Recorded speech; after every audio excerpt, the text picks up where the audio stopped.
Welcome to the world of science fiction. Don't forget to like and subscribe so you don't miss new stories. Enjoy the listening. Capture and confusion. Captain James Jabe Harris was used to danger. As a reconnaissance officer, he had spent years sneaking into hostile territories, gathering intel, and slipping out unnoticed. But this time things had gone sideways. His stealth shuttle had been intercepted by a patrol from the Vrax Empire, a race renowned for their technological prowess and ruthless efficiency. Now he was a prisoner aboard one of their massive starships, surrounded by hostile aliens. Jay was dragged into a blindingly sterile interrogation chamber by two towering Vrax guards. Their silver-gray exoskeletons gleamed under the harsh lights, their elongated, insect-like faces betraying no emotion. The room was barren except for a single metal chair bolted to the floor, which Jay was shoved into with little ceremony. Restraints clamped around his wrists and ankles, their cool touch a reminder of just how trapped he was.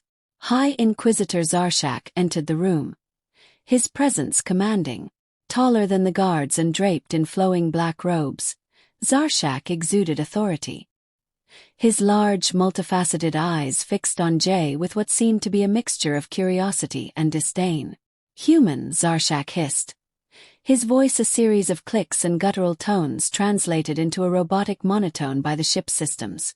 "You will tell us of Earth's weapons and your military capabilities.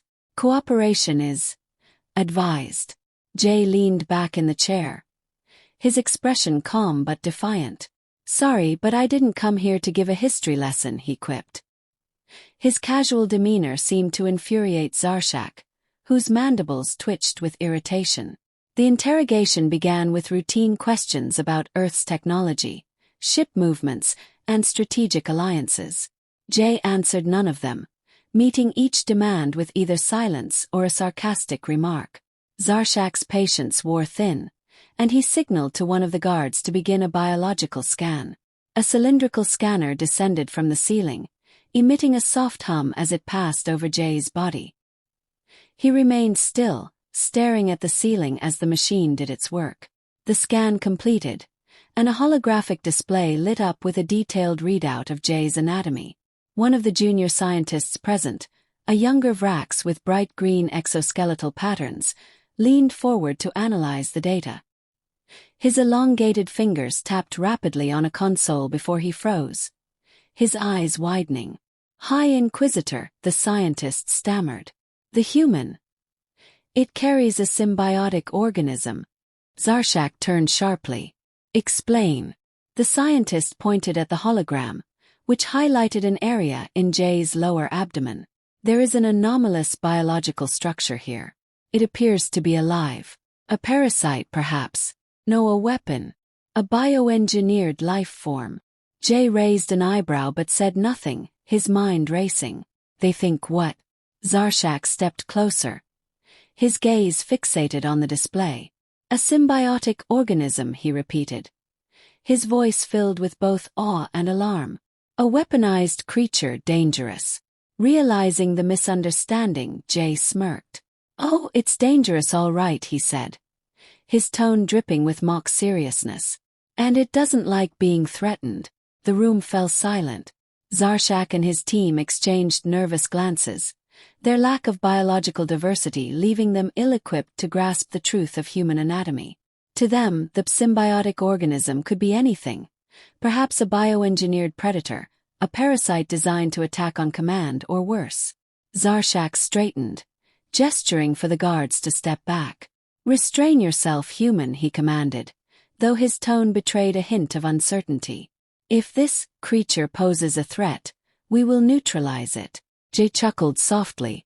"Good luck with that," he said, leaning back in his chair with exaggerated confidence. "You really don't want to mess with it." The tension in the room thickened as Zarshak deliberated. "Remove him to a high-security cell," he finally ordered. "We will analyze this further." The guards hesitated before moving closer, clearly wary of Jay and his supposed weapon. As they escorted him out, Jay couldn't suppress a grin. "Let them sweat. This might just be my ticket out of here." Human ingenuity. Jay had always prided himself on thinking fast under pressure, And this situation was no different. The Vrax's fear of the supposed creature gave him an opening, and he intended to exploit it to the fullest. Exploiting the fear. Jay sat cross-legged in the dim, featureless cell, his posture deliberately relaxed. He could feel the eyes of the Vrax guards on him through the observation window. They hadn't come within 5 feet of him since the initial interrogation, their fear palpable. When questioned again by Zarshak, Jay leaned into their paranoia. "It only responds to me," he said cryptically, his voice low. "And it doesn't take kindly to unfamiliar environments." Zarshak's mandibles clicked nervously. "What is its function, human? Is it an Earth weapon?" Jay smirked. "Let's just say it's designed to keep me safe. I wouldn't press your luck if I were you." He let the words hang in the air, his calm demeanor amplifying their effect. The High Inquisitor turned to his subordinates, hissing instructions in their native tongue. Jay didn't need a translator to guess what they were saying. They were scared, and they had every right to be. Zarshak finally stepped back, his multifaceted eyes narrowing. "Guards, maintain distance. Do not provoke the organism," he ordered. Jay's grin widened. Hook, line, and sinker. Psychological tactics. Jay decided to up the ante. Sitting in his cell, he began making subtle, deliberate movements. A slight twitch of his hand, a tilt of his head. He scratched at his thigh with exaggerated slowness, as if signaling something unseen. Through the observation window, the guards whispered among themselves, their body language stiff with unease. When one particularly brave guard brought him a meal tray, Jay leaned forward and muttered, "Careful. It's restless today." The guard froze, then backed away without a word, leaving the tray on the floor several feet from Jay. Suppressing a chuckle, Jay reached for the food, making a show of looking downward, as if acknowledging an invisible presence. Later, when alone, Jay began humming a low, resonant tone. It was nonsense, but it sounded deliberate, ritualistic, even. He made it just loud enough for the guards outside to hear. "What's he doing?" one guard whispered. "Communicating," another replied nervously. With it, the paranoia was spreading beautifully. Escalating the threat. During his next interrogation, Jay decided it was time to escalate. When Zarshak pressed him for details, Jay feigned discomfort, shifting in his seat and wincing. "You've been holding me too long," he said, his voice strained. "It's getting agitated." Zarshak tilted his head. "Explain." Jay clutched his groin dramatically, groaning. "You really don't want me to explain," he said through gritted teeth. At that moment, the lights flickered, a random coincidence caused by the ship's aging power grid. The timing, however, was perfect. The Vrax recoiled in panic, their whispers filled with alarm. "It's waking up," Jay shouted, slamming his hands on the table. "You need to let me go before it decides you're a threat." Zarshak's composure cracked. "Enough.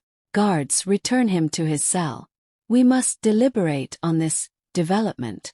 Jay was dragged back to his cell, but not before catching the unmistakable fear in Zarshak's eyes. As the door slammed shut, Jay leaned against the wall, smiling. They were terrified, and now he had the space and time to plan his escape. Escape plan. Formulating the plan. Confined to his cell, Jay had nothing but time to watch and think. The Vrax guards stationed outside his door were a mess, jumpy, constantly whispering and keeping their distance. Fear had transformed them into a perfect opportunity. Jay took mental notes of their routines. They changed shifts every few hours, their footsteps echoing faintly down the corridor. They avoided direct eye contact when bringing him food, often shoving the tray through a small slot in the door and backing away like he was radioactive. Their weapons, sleek, wrist-mounted energy blasters, were always primed, though it was clear they didn't want to use them. "They're terrified of me," Jay thought. "Or rather, of what they think I'm carrying." He turned his attention to the cell itself. The walls were smooth and seamless, but the air vents above hummed softly, suggesting a central power system he might exploit. The door, while imposing, slid open automatically whenever the guards entered. Not invincible, he concluded. Jay decided the Sandworm bluff would be the key to his escape. If he could push their paranoia further, he could create the chaos he needed to slip away unnoticed. The fake activation. Jay waited until the next guard shift. As soon as the previous pair left, he began pounding on the walls of his cell, shouting at the top of his lungs. "You're out of time," he bellowed. "It's waking up." The guards outside flinched, exchanging nervous glances. Jay slammed his fists harder, making the metallic walls reverberate. "It's agitated. You have to let me out before it decides you're a threat." One of the guards hesitated, his hand hovering over the door controls. "What if it breaches containment?" he muttered to his partner. "We have protocols," the other hissed, though his voice wavered. The pounding grew louder, and Jay let out a guttural, feral growl, adding to the performance. The guards finally caved, opening the door just enough to step inside. That was all Jay needed. He lunged forward with the ferocity of a predator, catching the first guard off balance. A sharp elbow to the faceplate sent the alien sprawling. The second guard raised his weapon, but Jay was faster, delivering a quick jab to the wrist that sent the blaster clattering to the floor. With both guards incapacitated, Jay grabbed one of their uniforms. It wasn't a perfect fit, but the exoskeletal armor disguised him enough to pass in the chaos he was about to unleash. Sabotage and deception. Dressed as a Vrax soldier, Jay moved purposefully through the ship's corridors. Whenever he encountered a crew member, he muttered, "Don't come closer. It's unstable," in a low, menacing tone. The phrase worked like a charm, sending the aliens scurrying away. He made his way to the engineering deck, where he located a series of exposed conduits. With a stolen energy blaster, he fired at the controls, causing sparks and alarms to erupt. The lights flickered wildly, and a dull klaxon began to wail throughout the ship. "The creature is destabilizing the systems," he shouted as he fled the scene, ensuring his voice was heard by a group of panicked technicians. The chaos spread like wildfire. Jay smiled grimly as he watched the Vrax crew scrambling in every direction, too frightened to question what was happening. The Great Escape. Jay finally reached the escape pod bay. He activated the launch sequence for one of the pods, but not before delivering one last performance. Turning to the nearby surveillance cameras, he shouted, "You'll never contain it. I'm taking it with me, and you'd better pray it doesn't come back." With a dramatic flourish, he entered the pod and launched it into space. The ship's view screens showed the small craft speeding away, its lone occupant leaving behind a terrified and utterly confused crew. Inside the pod, Jay leaned back in the cramped seat, breathing a sigh of relief. He watched the Vrax vessel grow smaller in the distance, knowing they wouldn't dare pursue him. Mission accomplished. Legend of the Sandworm. Aftermath on the ship. The Vrax ship was a hive of chaos after Jay's escape. High Inquisitor Zarshak stood in the command center, mandibles twitching in frustration. The alarms had stopped, but the ship's crew remained on edge, whispering nervously about the human bioweapon that had escaped their grasp. Zarshak issued a sharp order to his subordinates. "Classify this incident. No record of the human's creature is to leave this ship." "Understood." The officers nodded, though their unease was evident. Zarshak knew the humiliation of admitting they had been outsmarted by a single human would tarnish the Vrax Empire's reputation. Worse, if word of the Sandworm spread, it could incite fear within their own ranks. But it was already too late. Rumors began circulating among the fleet, passed from ship to ship like wildfire. The story grew with each retelling. The human had unleashed a symbiotic creature capable of destabilizing advanced systems, a weapon so fearsome that even the mighty Vrax dared not provoke it. The Sandworm host became a whispered legend, a cautionary tale for those who might underestimate Earth. Jay's return. Jay's escape pod landed on a human-controlled colony world, the small craft skidding across the surface before coming to a halt. He emerged to the cheers of a stunned recovery team, who had assumed he was lost behind enemy lines. During his debriefing, Jay's commanding officers grilled him about his time aboard the wrecked ship. How had he managed to escape an empire known for its brutal efficiency? Jay leaned back in his chair, a faint smirk playing on his lips. Let's just say, they didn't want to mess with the Sandworm. His cryptic response sparked curiosity, and as he recounted the tale to his peers over the following days, it grew into a legend. Soldiers and officers alike laughed at the audacity of his bluff and marveled at his ingenuity. The phrase, "don't mess with the Sandworm," became an inside joke among Earth's military forces, a nod to humanity's ability to turn even the direst situations to their advantage. The galactic impact. The legend of the human Sandworm quickly spread beyond the wreck's fleet. Alien species across the galaxy began to re-evaluate their opinions of Earth. If a single human could wield such a devastating weapon and outwit one of the most advanced empires, what else were they capable of? For many, the story was a deterrent. Skirmishes with Earth's forces declined as potential enemies thought twice about provoking a species known for its cunning and resourcefulness. Some alien civilizations even reached out diplomatically, eager to align themselves with a race that could turn imagination into power.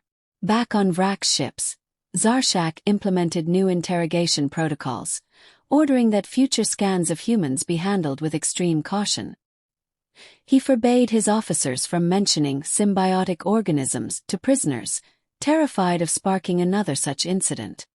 Closing scene. On a quiet evening at a human outpost, Jay relaxed in the rec room, a mug of steaming coffee in hand. A group of younger soldiers crowded around him, pestering him with questions about his infamous escape. One of them, grinning mischievously, leaned forward. "So, Captain, is it true you've got a Sandworm?" Jay smirked, his eyes twinkling with mischief. He took a slow sip of his coffee before replying, "You'll just have to keep wondering." As laughter erupted around the room, Jay leaned back in his chair, content. The legend had taken on a life of its own, and he wasn't about to spoil the fun. After all, if the galaxy wanted to believe in the Sandworm, who was he to stop them?